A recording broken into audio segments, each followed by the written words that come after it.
আগতে আমাৰ যিহেতু সাহিত্য সভাৰ প্ৰথম কাৰ্যসূচী নামঘৰ উন্মোচন কৰে আৰু আমি নামঘৰ উন্মোচনৰ পিছতে ভট্টদেৱ ক্ষেত্ৰ আমি ইতিমধ্যে উন্মোচন কৰিলোঁ।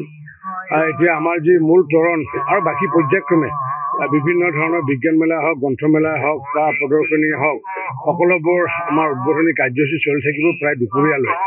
মই অসমবাসী ৰাইজক মই সকলোকে মই সভাপতি হিচাপে মই নিমন্ত্ৰণৰ শৰাই আগবঢ়ালোঁ।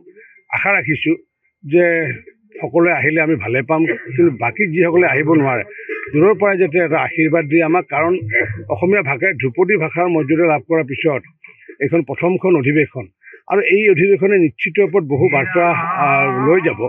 যেনেকুৱাকৈ অসম সাহিত্য সভাই যি 4 ঘণ্টা কবি সন্মিলন কৰে তাৰে বিপৰীতে 4 দিনা কবি সন্মিলন, অসম সাহিত্য সভাই পূৰ্বতে যি 4 ঘণ্টীয়া জনগোষ্ঠীয় সন্মিলন কৰে তাৰ বিপৰীতে 4 দিনা জনগোষ্ঠীয় সন্মিলন, বাটৰ নাট যেনেকুৱাকৈ বাটৰ কবিতা থাকিব, ঠিক তেনেকুৱাকৈ বাণিজ্য মেলাৰ বিপৰীতে আমাৰ বিজ্ঞান মেলা থাকিব। যিহেতু বজালীত কেইবাগৰাকী বিজ্ঞানী ভাৰতবৰ্ষৰ বাহিৰত কৰ্মৰত, আনকি ছেমিকণ্ডাক্টৰ প্ৰথম অসমীয়া চিঅ'গৰাকী হৈছে পাঠশালাৰে। গতিকে সেইকাৰণে আমি বিজ্ঞান মেলাৰ আয়োজন কৰিছোঁ। আৰু দ্বিতীয় কথা হৈছে কি, 87 চনত যেতিয়া অসম সাহিত্য সভা হৈছিলে, পাঠশালা বজালীবাসী ৰাইজে সাহিত্য সভাক এটা উপহাৰ দিছিলে, সেইটো উপহাৰ আছিলে গ্ৰন্থমেলাৰ উপহাৰ। এইবাৰ আমি উপহাৰ দিব বিচাৰিছোঁ, বাণিজ্য মেলাৰ উপহাৰ দিব বিচাৰিছোঁ। গতিকে আমি এইবাৰ বাণিজ্য মেলাৰ পৰিৱৰ্তে বিজ্ঞান মেলা আমি উপহাৰ দিছোঁ। নিশ্চিত ওপৰত আগন্তুক দিনত ব্যতিক্ৰমী হ'ব বুলি আমি আশা ৰাখিছোঁ।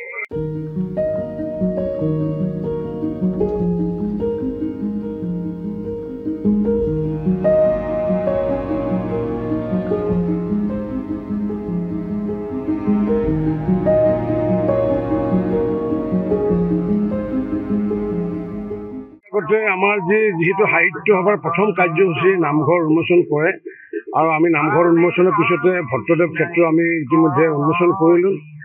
এতিয়া আমাৰ মূল তৰণ আৰু বাকী পৰ্যায়ক্ৰমে বিভিন্ন ধৰণৰ বিজ্ঞান মেলা হওক, গ্ৰন্থমেলা হওক বা প্ৰদৰ্শনী হওক, সকলোবোৰ আমাৰ উদ্বোধনী কাৰ্যসূচী চলি থাকিব প্ৰায় দুপৰীয়ালৈ। মই অসমবাসী ৰাইজক মই সকলোকে মই সভাপতি হিচাপে মই নিমন্ত্ৰণৰ শৰাই আগবঢ়ালোঁ। আশা ৰাখিছোঁ যে সকলোৱে আহিলে আমি ভালে পাম, কিন্তু বাকী যিসকলে আহিব নোৱাৰে দূৰৰ পৰাই যাতে এটা আশীৰ্বাদ দিয়ে আমাক, কাৰণ অসমীয়া ভাষাই ধ্ৰুপদী ভাষাৰ মৰ্যাদা লাভ কৰাৰ পিছত এইখন প্ৰথমখন অধিৱেশন আৰু এই অধিৱেশনে নিশ্চিত ওপৰত বহু বাৰ্তা লৈ যাব। যেনেকুৱাকৈ অসম সাহিত্য সভাই যি 4 ঘণ্টা কবি সন্মিলন কৰে তাৰে বিপৰীতে 4 দিনা কবি সন্মিলন, অসম সাহিত্য সভাই পূৰ্বতে যি 4 ঘণ্টীয়া জনগোষ্ঠীয় সন্মিলন কৰে তাৰ বিপৰীতে 4 দিনা জনগোষ্ঠীয় সন্মিলন, বাটৰ নাট যেনেকুৱাকৈ বাটৰ কবিতা থাকিব, ঠিক তেনেকুৱাকৈ বাণিজ্য মেলাৰ বিপৰীতে আমাৰ বিজ্ঞান মেলা থাকিব। যিহেতু বজালীত কেইবাগৰাকী বিজ্ঞানী ভাৰতবৰ্ষৰ বাহিৰত কৰ্মৰত, আনকি ছেমিকণ্ডাক্টৰ প্ৰথম অসমীয়া চিঅ'গৰাকী হৈছে পাঠশালাৰে। গতিকে সেইকাৰণে আমি বিজ্ঞান মেলাৰ আয়োজন কৰিছোঁ।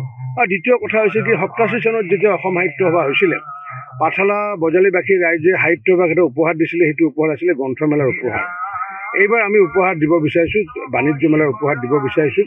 গতিকে আমি এইবাৰ বাণিজ্য মেলাৰ পৰিৱৰ্তে বিজ্ঞান মেলা আমি উপহাৰ দিছোঁ। নিশ্চিত ওপৰত আগন্তুক দিনত ব্যতিক্ৰমী হ'ব বুলি আমি আশা ৰাখিছোঁ।